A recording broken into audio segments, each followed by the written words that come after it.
I mean, are we creating a vlog right now? Welcome to our show. When you have the ability to borrow credibility. I love it. Let's nerd out. This is day one of us strategizing how we're gonna do vlogs. Aisha is here to help me brainstorm. And I just wanted to document the process to kind of give an inside look of what we're doing so that maybe you can go and do the same. Before we do that, JD and Luna, I love you, te amo mucho. Te amo mucho. They're gonna go to the library, so we get a little bit of work time. So first things first, we're using data and analytics to see what's going on with the videos, to see if we can replicate or duplicate things that have worked for us in the past. I don't think it's high enough. I'm trying to do it as ghetto and easy as possible, but I don't think that's a good angle. Let's see. Can we do a cross comparison between that vlog and then another one so we get an apples to apples comparison? What's having a mindset for growth? Okay, so less impressions, kind of close, but they performed worse than the other. But what does the graphic say? Train your mind. It's just a hypothesis. Instead of saying train your mind, mindset hacks for growth, or growth mindset. Instead of saying train your mind, that makes somebody think. When we want somebody to look at the thumbnail, we don't want them to think, we want them to get it. The graphic itself outperforming the other ones by far. By far. Oh, now look what happened here. 3-minute video. Oh, well, it got great impressions. The click-through rate was much lower than average, but look at the watch time. 2 minutes to 3 minutes, that's good. I like the keywords that you guys use, like procrastination and selfishness, so it's mindful on those keywords. And so I wonder if we were to use the type of graphics that you're designing with clear messaging, like what that would do for us. Because this is not gonna capture anybody in the sidebar. The shorter the words, the better, because it's gonna be easier to read. Okay, but dang, look at this one.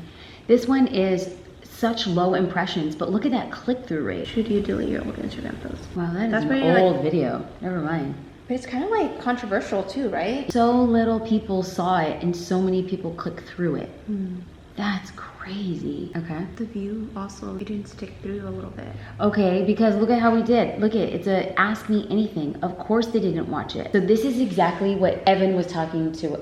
Oh, I don't know if you didn't mention it. So I had a conversation with Evan Carmichael, who's like basically a YouTube guru. And he said, you're getting videos that you have created for a different platform and you're putting them on YouTube. But like natively, that should be edited. So I just looked at, it's like an ask me anything. I do these like open-ended Q&As. I'm like, hey guys, welcome to da-da-da. And he's like, you should never have that on YouTube. It should be the hook. It should be something captivating. It should immediately get into value-driven at the outset. So first minute is total convincing and value add. The first 3 minutes would be to build that know, like, and trust factor. And then beyond that, you're just making sure that your edits are nice and tight, walking people through. And so what that analytic tells me is that it's a 25-minute video, but that watch time was so low, and I looked at it as the ask me anything, and let's just look at the video.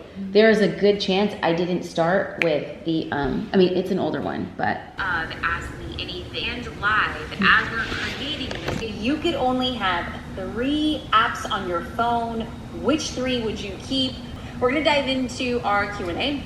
And we're gonna start off with the big question of whether you should delete posts. What's that time mark? Susie asked, do you go back and delete 50 out seconds. old and 50 irrelevant seconds. Instagram or Facebook posts, perhaps for events that are long past or products that you no longer offer, or is it better just to leave everything there? Now, I am going to come out and say, what is in the past shall remain in the past.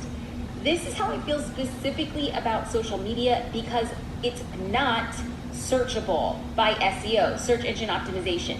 So it's gonna be very hard for somebody to find a really old Instagram or Facebook post, because I always look towards the future. I want to embrace the process What number? that got 154. you where you are. I want to embrace the process that got me where I am. So this is what I saw happen. The title of the video was, should you delete old Instagram post? And it kind of followed the exact cadence that Evan had said. The first minute should be drilling down. I asked an engagement question. Next time I would do it, I would skip the engagement question and I would go straight into the answer. But the fall off point was right when I answered the question. Like, the greatest amount of people were staying on until about more or less the 3-minute mark. And I finished the entirety of my answer during the first 3 minutes, and then I started off into a new question. But for search-based intentions, like if you go to YouTube, most likely you're searching. If you go to Pinterest, most likely you're searching. And if you go to Google, most likely you're searching. So if you're searching for something specific and you get your answer in the first 3 minutes and then there's a new topic presented, people aren't gonna stay. That's exactly what happened. This was another vlog, social media growth. That would be the best. This impression click-through was pretty good. Wow, look at that watch time though. That's good. And the average view is at 8:48. Okay. So that's almost 10 minutes. A lot more. It's like double than the other one. And then look at the subtitle, strategies for 2023. That's good. This is what I have discovered when it comes to being a gangster creating social media. Is Oh, look at that hook. So someone who jumps and watches videos right off the bat, they just went into social media growth, they would be a little bit lost from the beginning. Right. I'm just trying to view it as like the first time.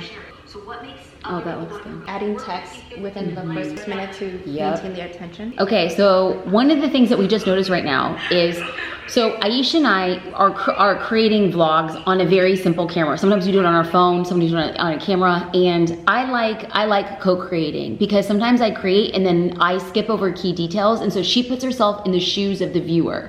Like, what am I missing? What information do I need to know? And what we're doing now, which is something we've never done before, which, listen, learn from our mistakes. I feel like we're watching game day video. Like how football teams will watch their old videos to see how they get better. I think that's exactly what we're doing. It's less violent, but still just as effective. Because what happens is, look, we make the video and then we're attached to the video and we put out the video and then we're just kind of like, it is what it is.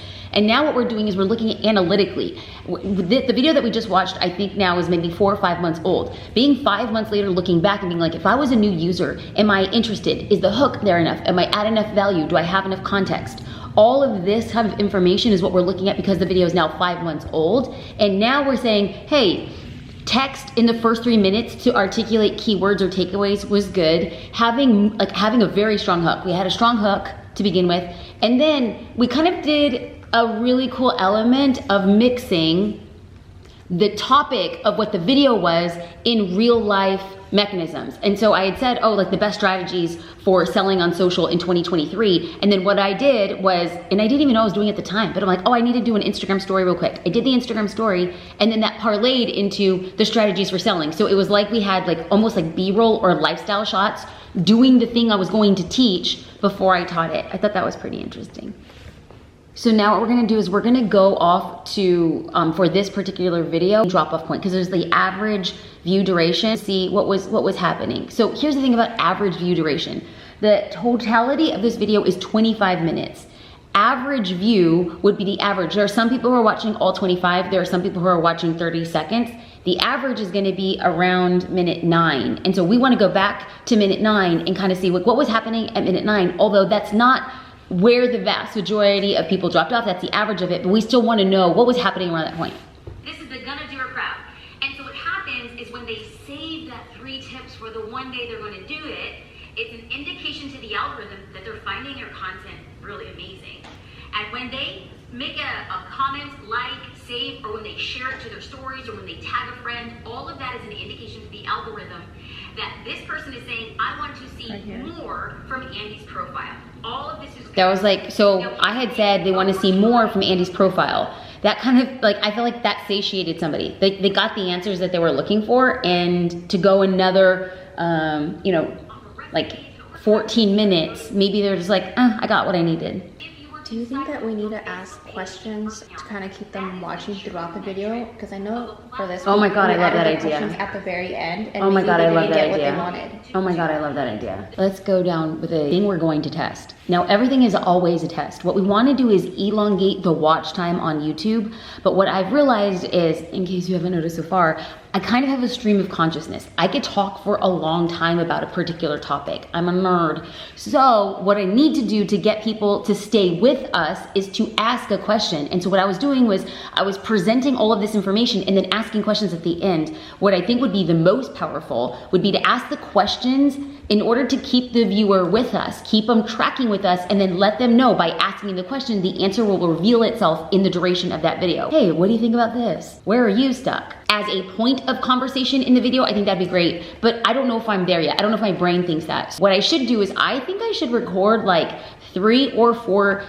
questions after I'm done recording, and it would be like a cutaway. So we'd have the camera and I turn to it, I was like, hey, where are you getting stuck? And then we can insert that in the edit at a later point in time as like a visual breakup. But again, I don't know how this is actually gonna unfold, but this is what I'm thinking now. So either embedding it in real-time conversation or asking questions later and then embedding those later vet questions inside of the video in an edit. I don't know. I love that. Okay. Yeah. Creating a vlog right now. Like we weren't even expecting this. Like we're legit, like we're just content creators. YouTube 101. We're YouTube, yeah. We're YouTubers. Welcome to our show. Okay. And like maybe we should come up with a KPI. I mean, people are gonna be like, They're gonna be stop like, day drinking. Don't worry, we'll get a tripod. Like that's, We do have one, but we need maybe a smaller one. oh, I think that was the best one yet. Okay, let's nerd out. We should have our click-through impression. We should have average watch time. We should have views. And so what we do is after every vlog, we just nerd out and get that data, and then we keep a spreadsheet of our own. Because I have long form videos, I have short form videos, I have my podcast videos, all on my YouTube channel. But for now, since this is a new project, let's just have our own like data sheet in Notion or even Google Sheets. And that way we can say, okay, did 5 vlogs in the past. And so now we're gonna say, let's just do another focus of 5 vlogs. So let's just say for math's sake, if our average watch time is 10 minutes, then what we want is 10 minutes plus 10%. So we wanna get a new average watch time of 11 minutes. Let's just see in this next video if we can have a 10% increase. Like that's freaking crazy. I think it's crazy, but I don't know, might as well just see where we hit with that. So a 10% increase in impressions. Let's go for a 1% increase in impression click-through, and then a 10% increase in watch time, and then I don't know what the heck. Let's just go for a 10% increase in views. See, I just talk so much. Maybe I need to ask a question. What kind of growth do you want? This is terrible. This is terrible. So now what we have are a new set of KPIs, key performance indicators. Like how do we know we're getting better? We can't just say, well, I want to grow more. Well, great, but what does growth look like? And who knows? We said 10%. Maybe we get 1%. I don't know. But the first time you set a goal, you're literally shooting in the dark. Now, the real test comes the first time you set a goal and you're shooting in the dark, and then you get to actually see the results. The next set of goals that you set are going to be informed goals. What is the average rate of growth? Should we try to aim for 10% or should we aim for 3? Should we aim for 30? We're going to know more when we do this again. When do I think we're going to do this again? After we drop 5 new vlogs. Time of this recording, we're at the top of November. I don't know, do you think we can do 5 this year or no? That's kind of crazy. I think it might be crazy. Listen, personal goal. Let's add this to our list. A little crazy. A little crazy. 5 vlogs in 2 months. It's a little lofty, I'm not gonna lie. Upcoming speaking engagements? Yes. So let's just play a little bit of game. We weren't planning on doing this information. Like maybe people will find this like really boring and that's okay. I'm doing it just to document the process. If this video gets 10 views, that's okay. I'm just gonna have my mom watch it like 9 times and Aisha will watch it once. I'm doing it so that in 3 years, I can look back and say, you know what? Good job. Good job for creating and showing up when nobody else is watching. And so the first time that I've ever started a business, I didn't document the ugly, sucky, embarrassing part of it. So that's what I'm doing now. And I forgot my train of thought. Where are we going?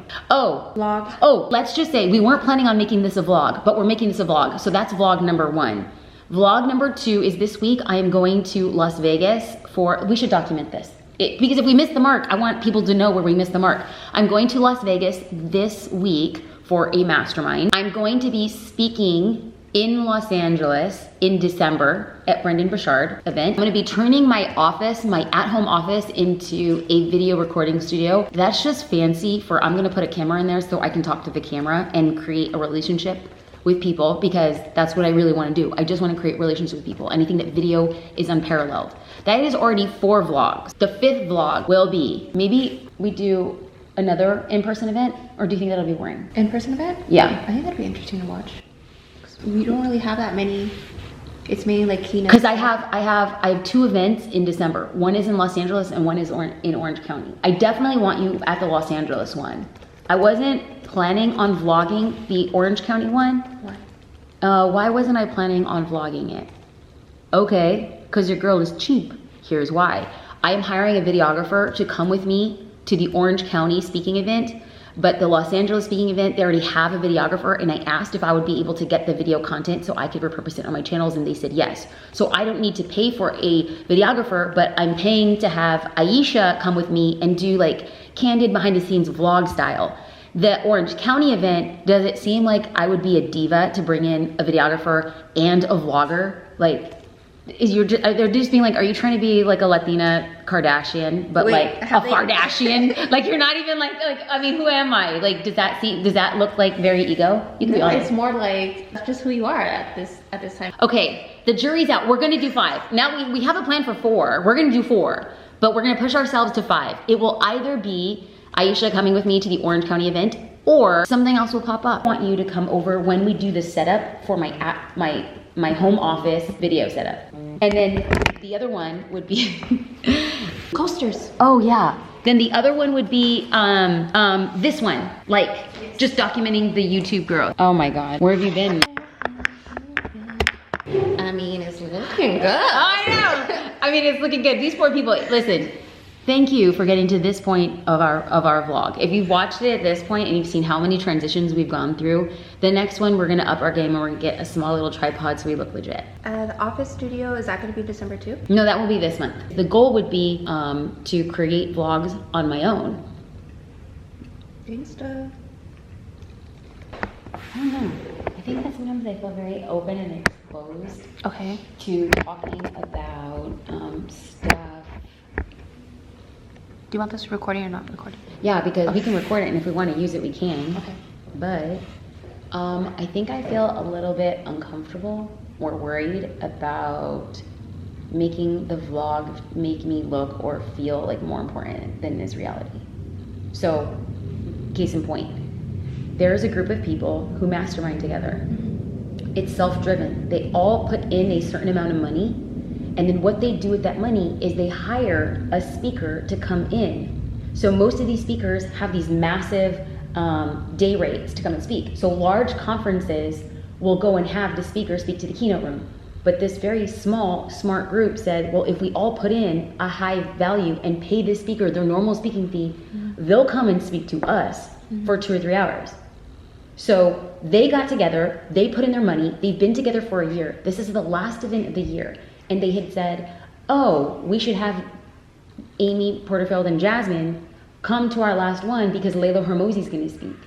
So they extended the invitation to me because they're like, well, we want a mastermind in the beginning, and then Layla's gonna come and speak, and we're paying Layla like her full like speaking fee, but they said, or she said, it has to be in Las Vegas, like where she is. So everybody's going to, I mean, that's just baddie. Like, you know, I have a girl crush on her. I have a girl crush on her, and I just freaking loved how she did it. She's like, this is my day rate, this is my speaking rate for 2 hours, and it has to be in Las Vegas. So everybody is going to Las Vegas. She's gonna be there one day. So we're gonna mastermind in the morning. Layla's gonna speak. Then we'll do a little like maybe cocktail hour mixer, and then they're gonna go out to dinner. They're gonna go out to a show, right? They're gonna have an experience. I wasn't a part of the mastermind in that capacity, so I'm not gonna do that. And then Amy's taking her husband, and so they're probably gonna go out on a date. So maybe I'll just be by myself. I don't know. I forgot I'm also doing a podcast. Ryan Pineda's podcast. So that's in person. Dude, I know. So I land, I think at, I don't know, 7:45 in the morning, I think. And then I'm gonna go directly to Ryan's studio. But Ryan books you for 2 hours for his podcast. So then from the studio, I'm gonna hopefully be able to check in, then go over to the mastermind. If I can't check in, I'm just gonna go with my suitcase to the mastermind from there, and then after that, go back to my hotel. So the goal would be to pretty much have a list of B-roll clips for each place that you're going, just so you have an idea of like, yeah. Like how I put it on the notes, or did you prefer somewhere else? You know, No, that was notes, good. no, notes, okay. That was good. So while we're planning shots for the vlog, this is what we call B-roll. This is the stuff that you want to add to break up the visuals, but in order to break up the visuals, you need to have visuals. And sometimes when you're in the process, you're not actually thinking, how do I get the viewer from where I am in the airport to getting into a recording studio, or getting into a mastermind, or getting into the hotel? You have to actually have visual cues that guides the viewer. And so what we're trying to do is make a list in advance so that I'm prepared. And so what we'll do is in notes, you can build out a notes on your phone and then have this like little circle icon that you could press as an indication, like a checklist that it's done. So I'm gonna have, on my way from the airport to the podcast studio, list of shots that I need to get. At the podcast studio, a list of shots that I need to get. Going to the mastermind, shots that I get to get. And the only reason why we do this, and not everybody needs to do it, if it comes natural for people to think in that way, awesome. It doesn't come natural for me because normally what I like to do is when I'm in a car, I like to work, I like to get stuff done. And so I need to make sure that I have a list to keep me on track. And once I have this list, I'm not gonna think about it anymore. I'm gonna continue to try to work on the road. Would you feel comfortable asking like Amy to shoot you while you're talking to Layla? Or like with people? Yeah. 'Cause we need to see it from like another perspective. I think that would be interesting instead of just like your own perspective. Okay. What am I doing when I talk just to the camera? But I just imagine like, say you guys are going to cocktail hour. I imagine like Amy holding the camera and then you speaking straight to camera. Like, this is what we did. This is what we went over. These are like maybe like a little small goal and now we're headed this way. Got it. So maybe every time you speak to camera, try to include something valuable like people can take away from. Okay. And the goal of the vlog is to teach people something or to be interesting? Question mark. I feel like it should be both. Should I know what I want to teach people in advance, or do I only know what I want to teach people once it's done? I have an idea of what we want to teach them. Like you going to the mastermind, you want to just bring people into your world. Is that kind of what the idea of the vlog was? I'm going to say the idea for this vlog, and I think in a dream world, I get to extend it beyond that, is the only way that I have been able to tell people about mastermind experiences is post. They're not with me in it. And so what I want to do in 2024 is literally take people with me and show people what it's like to be in the room. Okay, so let me back up a little bit. There were times where I would go to like business events and I would talk about being the only female in the room. I would go to business events and it was invite only. I would go to business events and it was female only, or whatever the case may be. There's these types of events that I would go to, and I would always get a lot of subsequent questions. How do you get invited to invite-only masterminds? Why were you the only female in an all-male mastermind? What do you find most important about these things? How do you get into those rooms? And one time I had said, well, the way that you got into this particular room is you had to make over a certain amount of money to get into that room. And then she had asked, well, how am I supposed to make that amount of money to get into that room? And then all of a sudden I felt like deeply responsible. I know I shouldn't be responsible. What I felt was responsible. That I can't say you have to make over $3 million just to be in that room. What I should really do is, until you make $3 million, I should bring you in the room to the best of my ability. So I think I want to create these vlogs to show people what it's like to be in the room. And maybe there's one or two things that people take and walk away with that they can apply to their business so that they get into these proverbial rooms on their own. I want to show people, if you're in Arkansas or if you're in normal Indiana, you can get together with a group of people, pull your money together, and then bring somebody in to come to your neck of the woods. To me, I just find that like so interesting. And I've never seen it done. And so I'm like, dude, you get to create your own future. Who do you want? What do you want? So that would be included probably within those first 3 minutes. Like mention why you're doing it. You want to take people and show them like what it's like to be in the room. And then also how they can do this for themselves, because not everyone gets the opportunity to do this. I want to focus more on like, you can do the same thing. Maybe not in this capacity, but you could do the same thing. That's what I think, yeah. For a thumbnail, would it be possible to take a photo with her? I love it. I love it. I love it. So Aisha just asked, is there any possibility that you would be able to take a photo with Layla Hormozi? Well, the answer is obviously yes. I have a girl crush on her. She was a guest on my podcast. She's brilliant. Worst case scenario is I get to use a photo that I took with Layla when she was on my podcast a couple months ago. Best case scenario is that I get a photo with Layla now or at this event that I would be able to use for YouTube. Let's talk about the strategy behind this. When you're creating content, specifically on social media, you want people's attention. Now, when you have the ability to borrow credibility from somebody else or something else, then it is in your best interest to see if you might be able to create synergy between two things. Layla and her husband, Alex, have a very strong YouTube presence. More than anything, they have credibility. So what I would want to do visually is borrow credibility on a thumbnail. So I don't want to borrow credibility inauthentically. I wouldn't use a photo of me and Layla and then add a piece of caption or copy that would detract from it. What I want to do is really frame that borrowing credibility and creating attention for YouTube is going to be in value add of the viewer. We'll see if it actually comes out to play. I hope it does. I really like her. I'm talking too much. I'm using too many words. Would it be a lot to ask Amy like, hey, like, okay, we didn't get invited to the cocktail hour. Let me buy you a drink. Let's talk for 30 minutes. So then if we did that, what does that look like? Getting B-roll, but maybe like having some like finishing thoughts. Okay, I like that. Okay, then that's the plan. We have 2 plans. Okay, girl, I have a meeting at freaking 11 and it's 10:40. What are we gonna do for this vlog going right now? What do I do? Should I change my shirt? Okay, 2 ideas. 1, change shirt, Mm-hmm. and then we'll record this part. Okay. Or 2, but while you're at the airport or on the plane. Girl, I am doing this without you. I am doing it. Am I sorry? Okay, let's do it. We got it. We have no time, but I need to explain this. Who is Aisha? Aisha and I met in the creative space. She's been creating for as long as I've known her, and she's really like grown in a lot of different ways. I invited Aisha to take on this vlog project with me because number 1, I don't actually watch vlogs, and Aisha has experience with that. Number 2, she has a very keen eye. There is like a je ne sais quoi, like an X factor of somebody who can look at content and say, this is strong, or we know how to make this stronger. That's Aisha. And then Aisha has been saying for a long time, Jasmine, I think you should be doing vlogs. And I said, it's not really my thing. So this is me introducing you to Aisha. Now, not everybody has an Aisha. I created videos on YouTube for years without having somebody. Now, because of the format change, I want her to start the project with me. I will be doing the vlogs on my own in the future, but right now I'm just investing in getting like a really great coach. Yeah, sure. Coach? Yeah, Thanks, we're coach. co-creating. You're Yeah, co-creator. co-creation. I'm investing in getting a co-creator. That's where I'm at right now. Okay, I'm gonna go change.